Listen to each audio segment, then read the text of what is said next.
What's going on YouTube? It's your boy Burbon. With the launch of Assassin's Creed Shadows yesterday, things have been extremely interesting. Now, yes, the world premiere trailer got ratio to hell and back, sitting at a 613,000 downvotes to only 306,000 upvotes, even though this game's been delayed not just once, but twice, both times citing all sorts of crazy issues.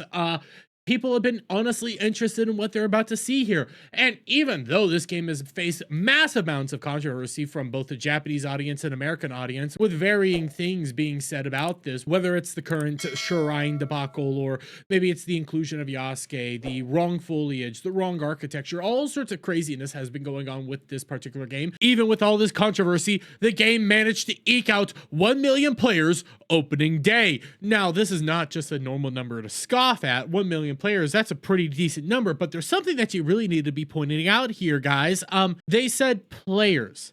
That does not mean copies sold. That does not mean the amount of people that have actually purchased said game. This is 100% just players. And considering this game is currently running on both Steam, Xbox, PS5, and Ubisoft Plus with a membership, yeah, only being able to eke out 1 million players isn't that impressive, especially when you consider the fact that when we come over here to Savvy and her whole statement on this, both also acknowledging that they said players, not sales. Ubisoft has been just going around gifting copies of the game to all sorts of people. In fact, there's several individuals that just got free copies of this game for reviews and countless other reasons. So yeah, 1 million players isn't really that impressive when you're just handing out copies left, right, and center. But furthermore, as I mentioned, this game showed up on Steam day one, so that means we got Steam numbers to go over. And when we come right on over here to the current Steam DB data, it's not really that impressive. Now, I will be fair. This game did release on a Thursday, so we still have Friday, Saturday, and Sunday numbers to go over. We got the weekend numbers. I'm willing to bet these numbers are going to actually increase as time goes on. That being said, though, over on Steam, it only saw a peak concurrent player base of 41,000 players. Now, you would think that's a decent number. The problem is, if we actually compare it to a recent game that came out, it's not that impressive, especially considering the recent game we're going to be comparing it to is Dragon Age the Veilguard. Now, I actually have pulled Dragon Age the Veilguard back as far as I can to try to get the most accurate number for launch day. And we can, you know, pull it back just a little bit more, okay? I'll be even as fair as humanly possible to get the most relevant data. And on launch day, the only peak they saw was 70,000. So launch day for Dragon Age the Veilguard saw an all-time peak concurrent player base of 70,000. And for Assassin's Creed Shadows, which is a bigger game from a bigger company and a much wider fan base, only saw 41,000. Yeah, as of right now, this game's actually trailing behind Dragon Age the Veilguard, and that's with the free copies that have been shipped all over the place and Ubisoft Plus. Considering, again, Ubisoft Plus is a $15 subscription plan similar to Game Pass, and you get to play the game free. And with all that, you were only able to eke out 1 million players day one. Not really impressive, along with the fact that you're trailing behind Dragon Age. You're trailing behind everything.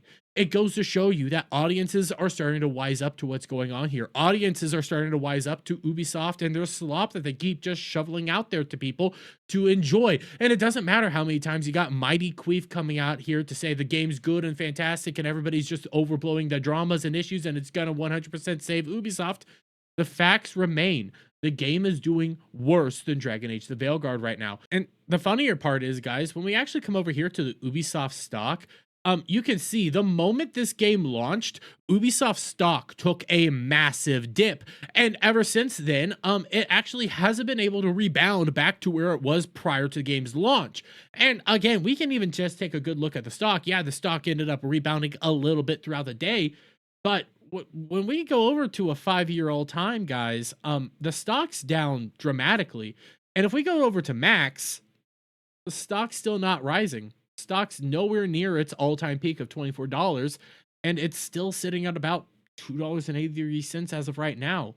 Yeah, Ubisoft really needs this game to perform considering its make or break time. Ubisoft faces a make or break moment with Assassin's Creed Shadows. Ubisoft is on the verge of bankruptcy. We've already gone over this week the fact that they've been going over to companies like Microsoft and Tencent trying to sell off IPs, and they've also talked to Tencent prior to all this in order to get Tencent to basically buy out the company. The whole fact that they're going around doing things like this proves to you that Ubisoft is in massive amounts of debt right now, and if Assassin's Creed Shadows doesn't perform, Ubisoft will go under. And that's actually a really interesting point here, considering a lot of modern day AAA games don't actually release a whole lot of their sales data or sales numbers, and you have to go off of things like SteamDB to try to get a more accurate understanding of a lot of this stuff.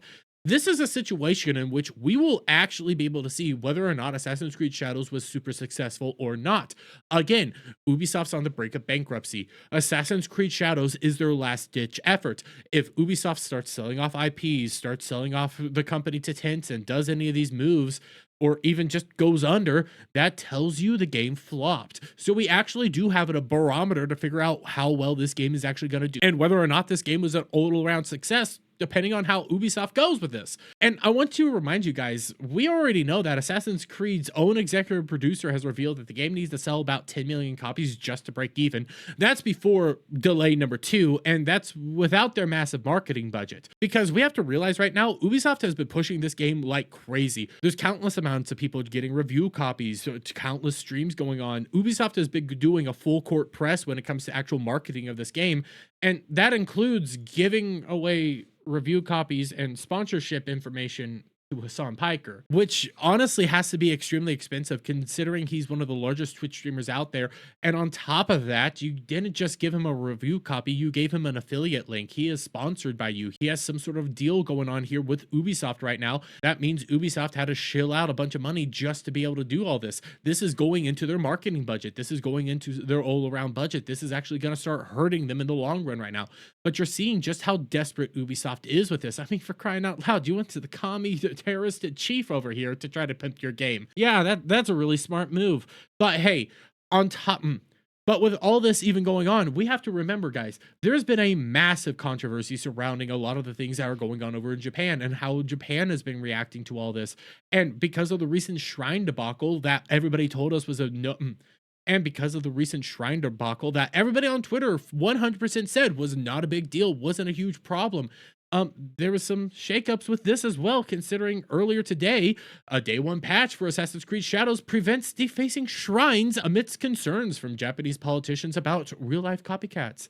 Yeah, the whole non-issue Japanese situation, the whole non-issue for the shrines, all the Japanese citizens that honestly are excited for this game, guys, they're changing it for them because they know this is a true issue. They know what's going on right now is super important. They know what's going on right now over in Japan is actually detrimental to them, and they can't afford any negative PR right now. They need this game to sell, and it looks like it's not going to do well. And it also doesn't change the fact that even Ubisoft's own developers have said that the game is probably the worst thing they've ever seen. As it stands right now, day 1, the launch for Assassin's Creed Shadows was monumentally bad. This is one of the worst launches for a AAA game I have ever seen. And to think that this game, which honestly should have massive numbers right now and ranging in between somewhere between 80,000 to maybe even pushing 90,000 as of right now for a day 1 release, it's trailing behind Dragon Age the Veilguard, which, reminding you guys this, Dragon Age the Veilguard gutted BioWare and ultimately was a monumental flop. And right now, Assassin's Creed's trailing right behind that. But hey, that's just my thoughts on all this. Let me get you guys' thoughts on all this down in the comments below. If you like this video, please give it a thumbs up, shout out friends, hit the subscribe button, hit that notification bell for every time I put out a new video and go live, guys. And I'll see you on the next one. Bye for now.